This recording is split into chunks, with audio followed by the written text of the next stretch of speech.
నాన్నగారు, చిన్నయ్య గారు ఎలా ఉన్నారో చూసారా? ఎవరూ దిష్టి పెట్టకండి.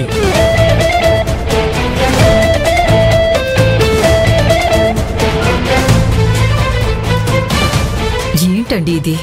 కొంచెమైనా సెన్స్ ఉండాలి. డాడీ, నాకు డ్రెస్ సెన్స్ బ్రహ్మాండంగా ఉందని చెప్పు. బాగుంది కదా, ఎందుకంత ఫీల్ అవుతున్నావు? ఏంటి అంకుల్ మీరు కూడా ఇలాంటి లుంగి ఎవరైనా కట్టుకుంటారా? ఓ, అసలు మీరు బిజినెస్ మ్యాన్ అంటే ఎవరు నమ్మరు. పచ్చళ్ళు అమ్మడం కూడా బిజినెస్సే. నేనిక్కడ సాయం చేయడానికి వచ్చాను, తప్పే ఉంది? ఏం సాయం చేద్దామని? పచ్చళ్ళు తయారు చేద్దామని. నేనొక చెయ్యి వేస్తే నీలవేణి వాళ్ళ పని కూడా ఈజీ అవుతుంది. నువ్వు పచ్చళ్ళు చేస్తావా? నువ్వు తింటావు అంతేనా? అందుకే అటు ఇటు ఎటు కాకుండా పోయావు. అర్చనానని ఏం ప్రయోజనం?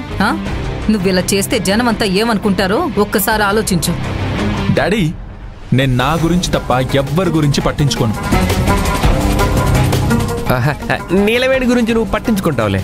ఆఫ్ కోర్స్, మంచి వాళ్ళకి హెల్ప్ చేయడం కోసం ఈ తారక్ ఎప్పుడూ ముందుంటాడు. కమాన్ జ్యోతి. సరే అన్నయ్య, చేద్దాం రండి. సార్ కూర్చోండి.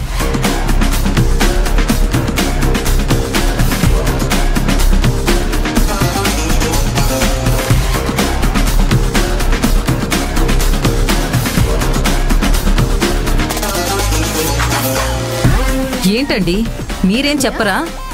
నేనేం చెప్పను. I'm feeling happy. మీకు అర్థం కావట్లేదు. ఎందుకు అర్థం కాదు?